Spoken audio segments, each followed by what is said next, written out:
earliest memory of hardcore is meeting my best friend, Bryce Jasmine. He plays in Trench with me.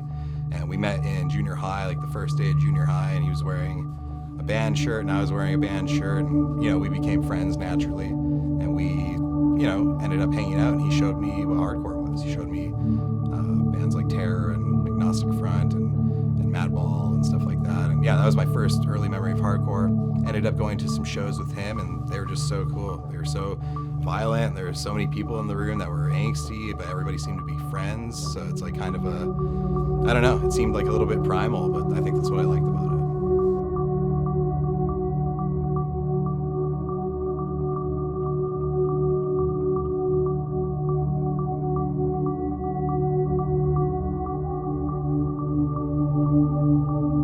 Probably around 2005, I had a couple friends that wanted to go to a show, and I knew about hardcore and stuff like that, but I didn't really know how attainable it was to go to shows.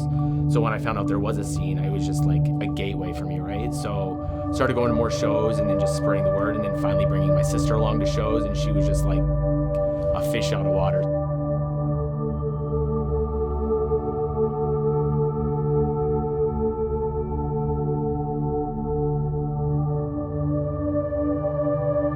The thing that got me to come back to going to hardcore shows was my first real local show where I saw, it was Lionheart breaking the fourth wall, and then Demolisher, Jeff's band.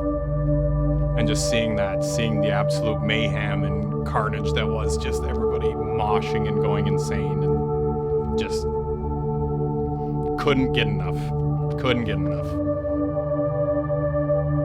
I found hardcore to be really cathartic and really a great way to get out emotions that are just bottled up, that you have no other way of really figuring out how to release, and gives you a really good community of support a lot of the time too.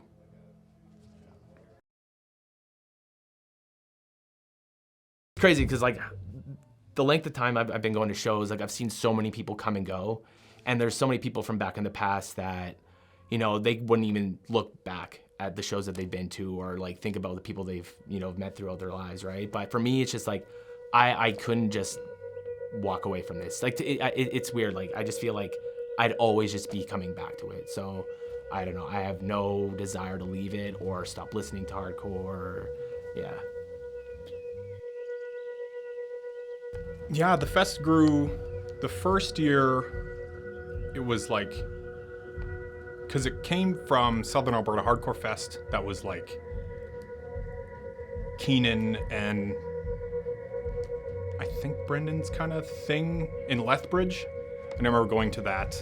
That was one of the first, I guess, music festivals in hardcore I ever went to back in, holy shit, 2012, I think. Yeah, and that was cool. That was back when it was just all Alberta bands.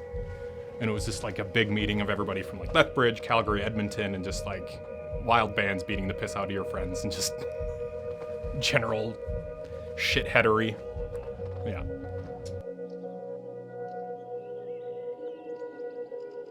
Yeah.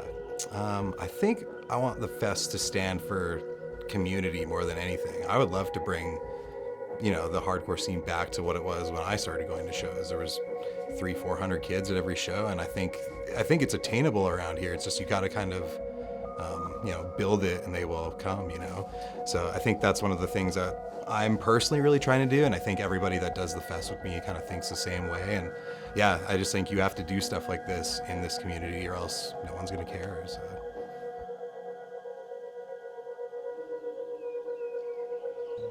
I've been going to hardcore shows since I was 15. I've been putting on hardcore shows since I was 19, and been part of the fest since, I think it was 2015, 2016.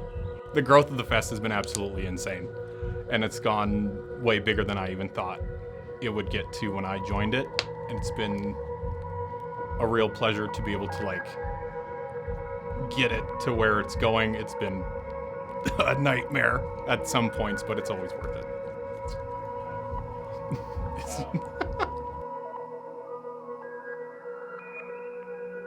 That when we first started doing that was the main point. It's just You know, so many big cities or states like California and Florida and like New York and all those places just get so overwhelmed with hardcore and just music in general. And we're just kind of feel like we're forgotten about because, I mean, Vancouver has Seattle right there, and then Toronto and Montreal are so close to the US, so we're kind of stuck in that weird middle, right, where Montana's below us, right? Not even a lot of bands tour through there, right? So we're just like, let's make something happen here and let bands know, like, holy shit, it's worth coming out here because we know we're gonna draw, we know we're gonna have fun, and people are gonna have fun too.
How long have you been associated now with Wild.Rose Fest?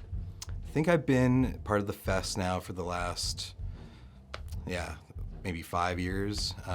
Only booked 3 of the shows though, so yeah. COVID affected us in the way where it was a little bit hard to get motivated again to do it.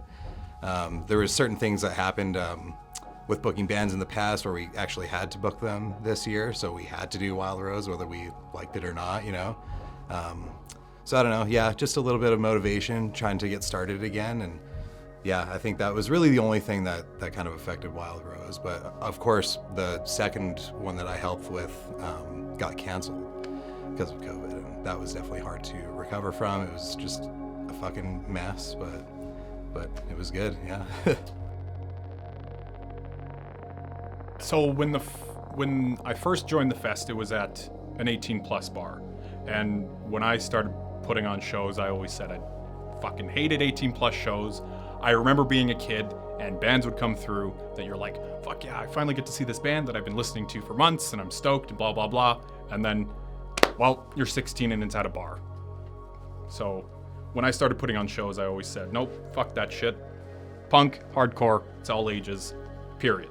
It's for kids, it's for adults, it's for all of us. So we had it at a bar the first couple years, and then I had talked with Evan, and he was like in heavy agreement with me that like we need to kick it from a bar and put it all ages, because that's the only way music scene grows is with kids. It doesn't grow with like 25-year-old men.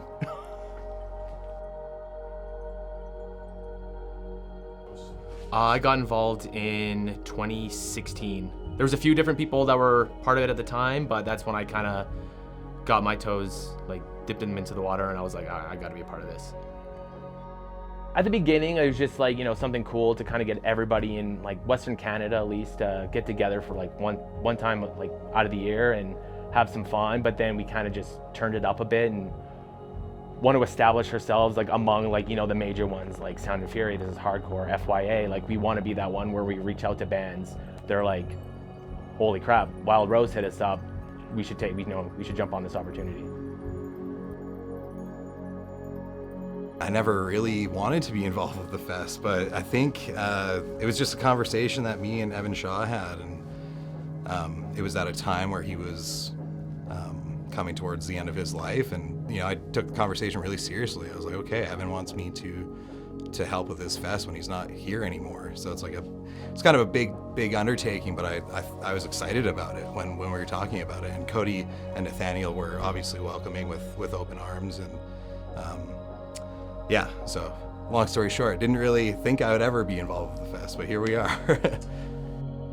Just what is the significance to you personally? Just kind of like putting Alberta and Calgary kind of on the map, and just letting everybody else, not even just like in North America or Canada or wherever, it's just like worldwide, knowing that there is a scene here and that a lot more bands definitely need to come here and absolutely kill it, because people are willing to come out and show everybody what they got. Yeah, the fest has grown lots, not only in like capacity, but I think we just kind of know a little bit more about like what's going on and like the logistics of things and how things work in this kind of weird industry that doesn't make sense all the time.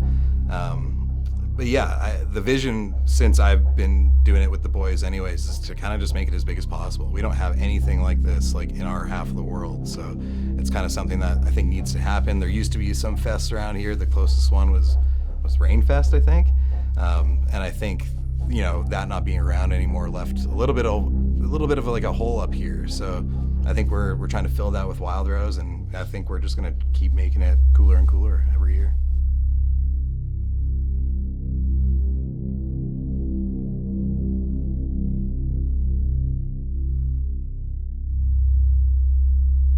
My first show was Taking Back Sunday, Under Oath and Armor for Sleep.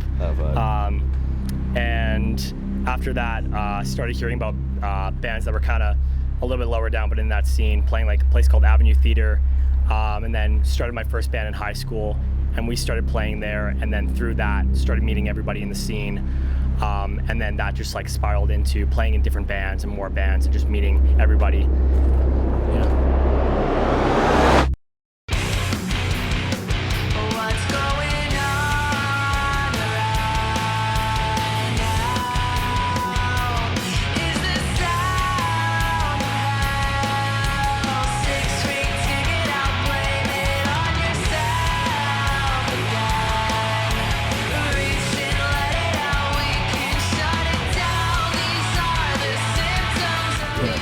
I think the first actual hardcore show I went to that was like a big one, not like a house show, it was actually Knock Loose, Expire.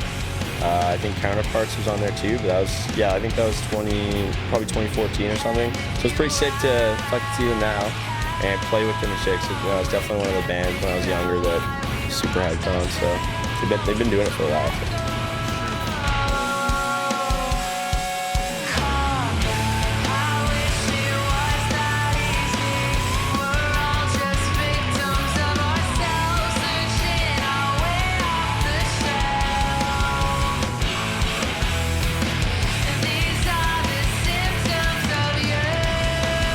It's just grown in the fact that there's been bigger bands, there's been more people coming, bigger venues, and it's just grown internationally, I think.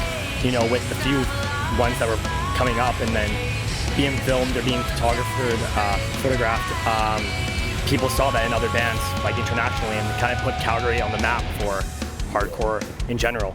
And I think that's really cool. And now, bands want to come out to Canada and want to come to Calgary or Vancouver or so forth. And that's really huge because, there is a lot of good bands in Canada, and there's no reason why people shouldn't try to come up here.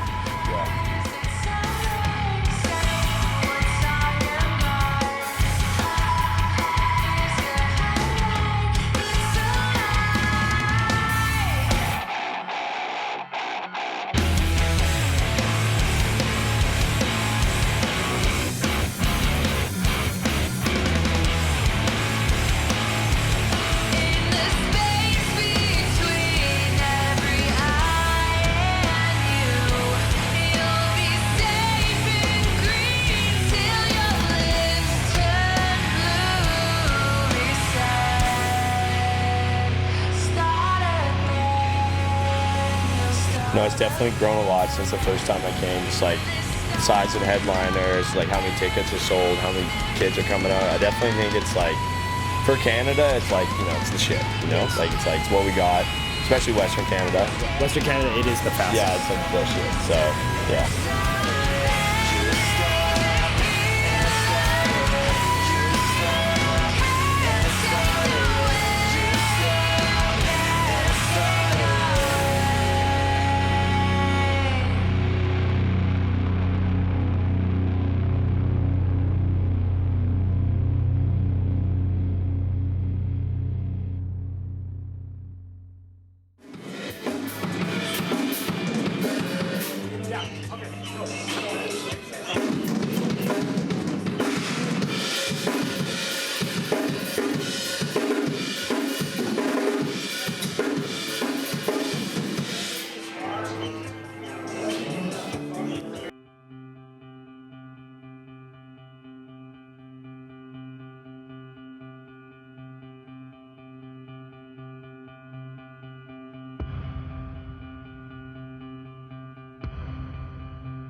Hardcore scene in Western Canada, as someone who has toured extensively through all of North America, I can say with confidence, Western Canada is the ultimate sense of community, which is like essentially what like the hardcore ethic, preaches.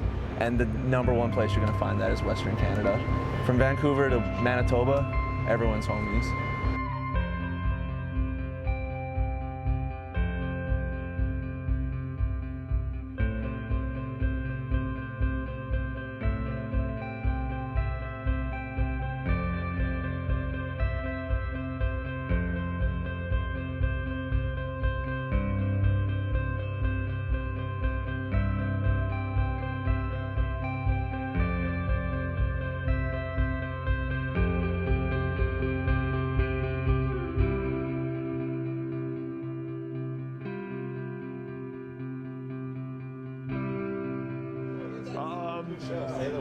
It's not the largest scene in comparison to like big cities, but it is, a very welcoming scene.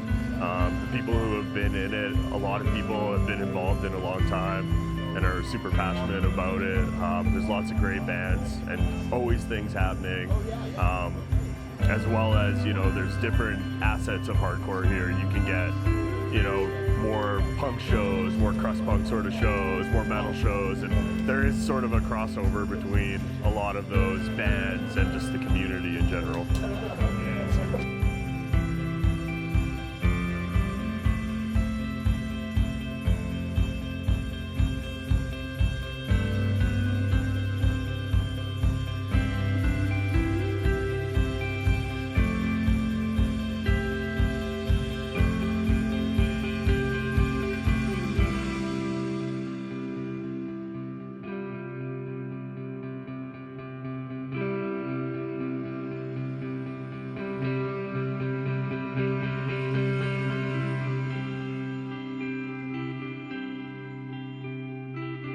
It means everything. Evan started it, and he'd be so proud of what it is now, and I'd like to think that he is proud of what it is now, but yeah, it's really fucking cool to see it become this thing that people are excited to play. It's cool that bands from other places in the world want to come play. Want to come here and experience the scene here, which is there's multiple bands that are on it that are playing it because they messaged me being like, hey, we want to play that, is there a room on it? And I was like, well, I don't book it, but like I can mention that you want to play it. And then some bands dropped, so then they were on the list of people that got asked to play because they were like, we want to fucking come do that, like we've only heard good things. And like, yeah, so I think it's really cool to see it become a thing that people actually kind of want to be part of.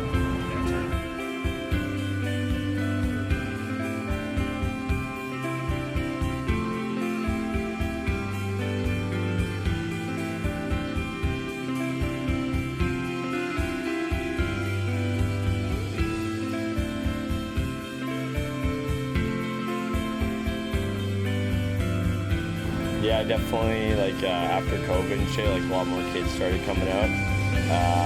I don't know if it's TikTok getting these people into hardcore or what, but yeah, just, like, a bunch of new faces, a sea of new faces. And also, like, say, kids, like, moshing and shit, so yeah, it's in a very good place right now, I'd say, yeah. Everyone who comes here, like, feels like they're with family immediately and, like, immediately makes a ton of friends. And I'm not just saying this, like, I've had a bunch of people who played yesterday who've never been here before, only really knew me and like a couple of the people that are like making a ton of friends and are saying like how excited they are to be here and how much they love it. And it's just been like a reoccurring thing that I've heard over and over again from touring bands. It's just like you're here and you feel like it's family and you want to come back. And like people are really hungry for hardcore here and excited because we've got good local bands and people like ride for our local bands. We don't get a lot of touring bands, so when we get them, they're hungry for it and they're excited.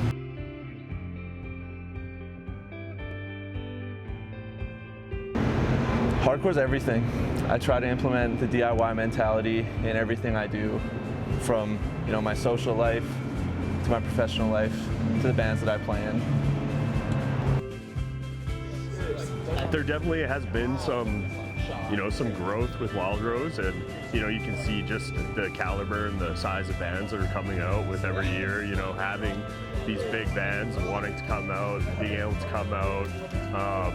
This year's an interesting thing because it's being done in 2 different cities instead of 1, and it was kind of cool to expand and see that and take it to Edmonton for those people who particularly might not want to drive down to Calgary. But yeah, it's a beautiful thing that, it's special to all the people involved and to the people, that, also knew Evan, because that's all that it's for. And, it's something that's close to our hearts.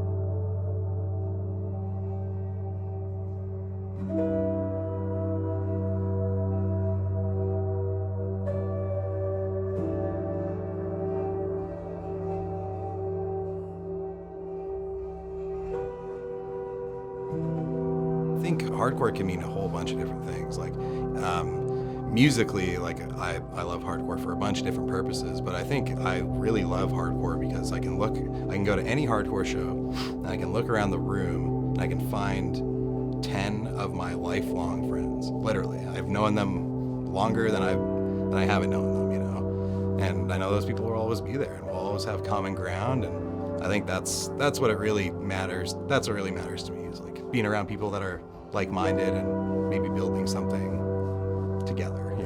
As cheesy as that sounds, but it's true. Like that's what it's about. So.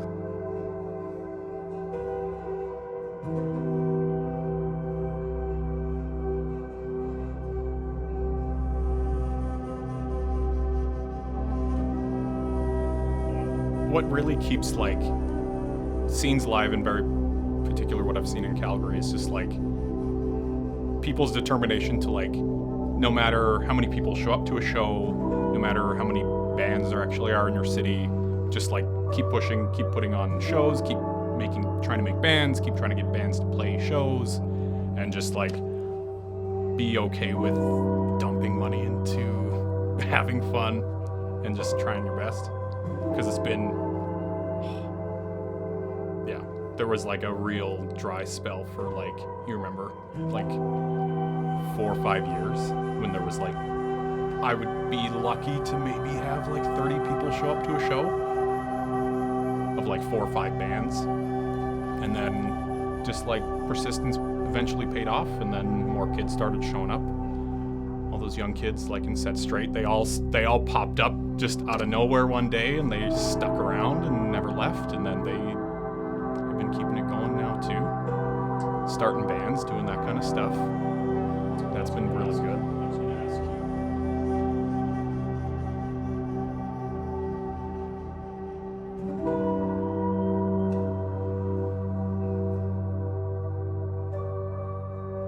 Like when I first go into shows, like it was balls to the wall, like 250, 300 people, like a show. Like a bad show was like 100 people, which now, like, I mean, early 2010s, like it kind of started dying down pretty bad, and it, like people were getting pretty desperate, right? So I know a lot of people such as myself, and like the list goes on with names, like we're doing everything we could just to keep the ball rolling, because, you know, if nobody wants to do it, then the scene's gonna die. So a lot of us had to come together and just keep it going, because I never wanted to go anywhere. Like I said, like without it, I just don't know what I would do.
I need to focus on survival. From the wild side where it's meant to all die. Running from the past, different places to hide. From the wild side, hard enough to live your life. And the system malfunctions to make you die inside. From the wild side, questioning every bit.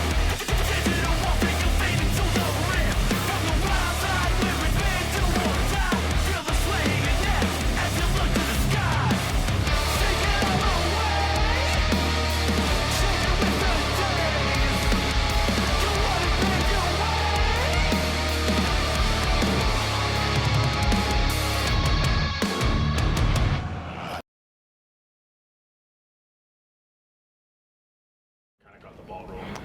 Yeah, as a kid in the mid to late 90s, I was really interested in collecting VHS tapes of bands. And that was stuff filmed in big arenas from the crowd, and I always was enamored by that and fascinated by live show recording. So when I got to high school, I had a camera because I was filming BMX videos with my friends, and I said, well, maybe if I film my friends' bands playing in their backyard, that could be my way of contributing something. This is pre-YouTube, so there was nowhere to post the footage. But in my head, I thought maybe one day there will be a way for me to like take a video that I filmed of a band, local band, whatever, put it online, and that could be like a thing that people can watch.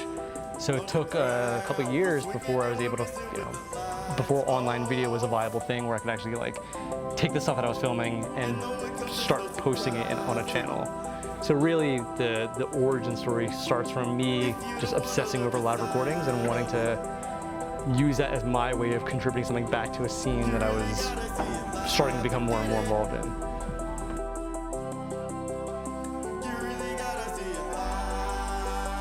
I think what draws me into hardcore is the fact that it's a very visceral thing. There's something that brings a lot of different kinds of people to these rooms to scream their heads off, to punch their friends. There's something very organic there, and something that really taps into, I think, people's like core emotions. That's not what you hear on the radio. That's super watered down and filtered. So I think it's just the unfiltered nature of it that is what drew me in. Because lyrically, hardcore touches on things like heartbreak, loss, regret, betrayal, hope. The whole spectrum of human emotion is captured in hardcore's lyrics and things like that. So I think that lyrically, it's something that I've always been interested in.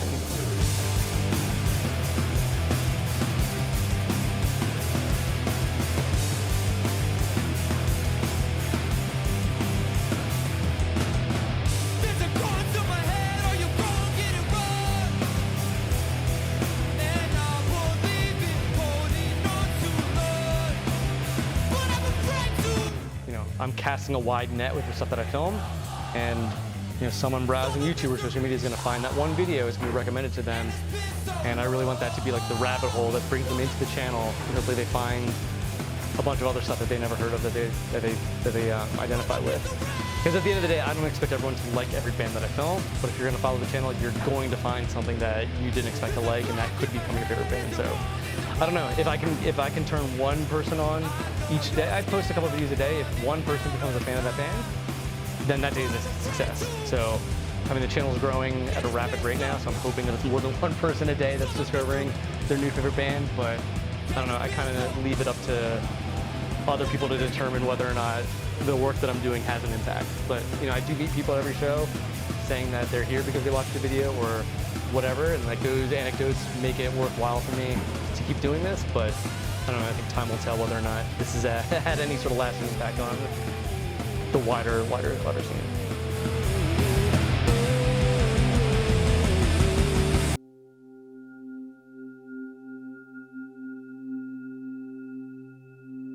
Yeah, Evan Shaw was he was the best liaison of getting new people to feel welcome.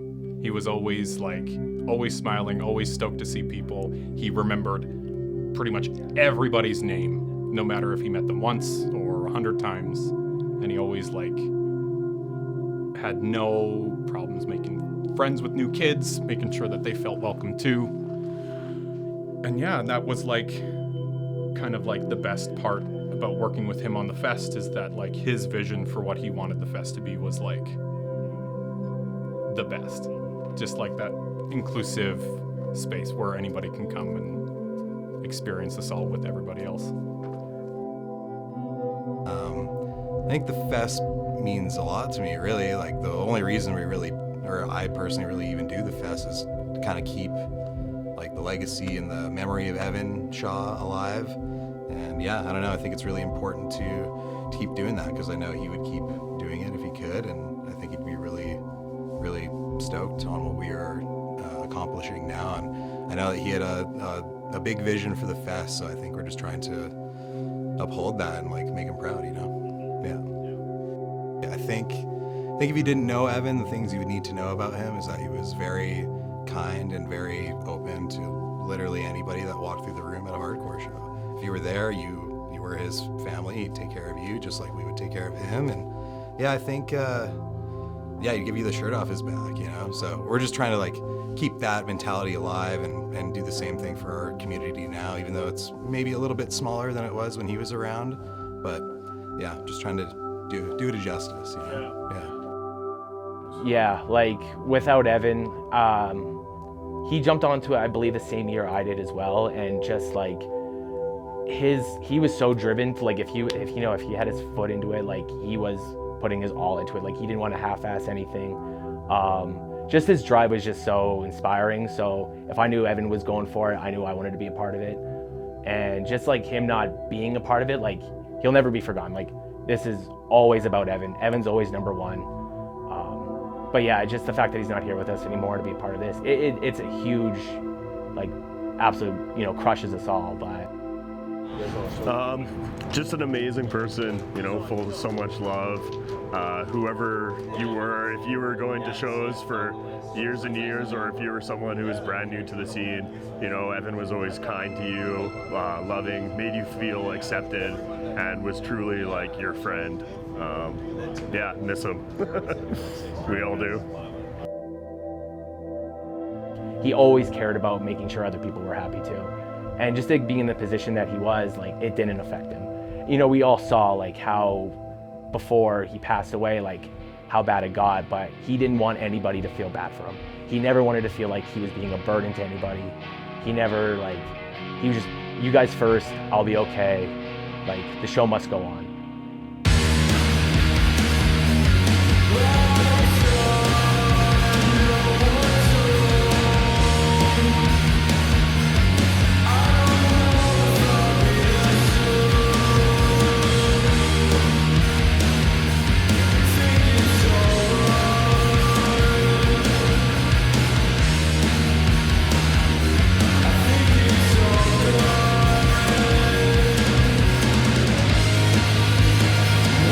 Eli, I do vocals in Morningstar.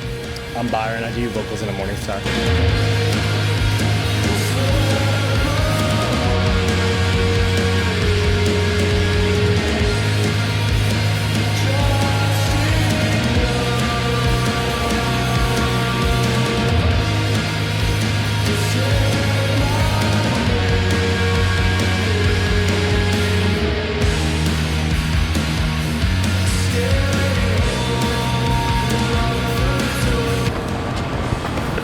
Hopefully that was plugged in that time, Jake.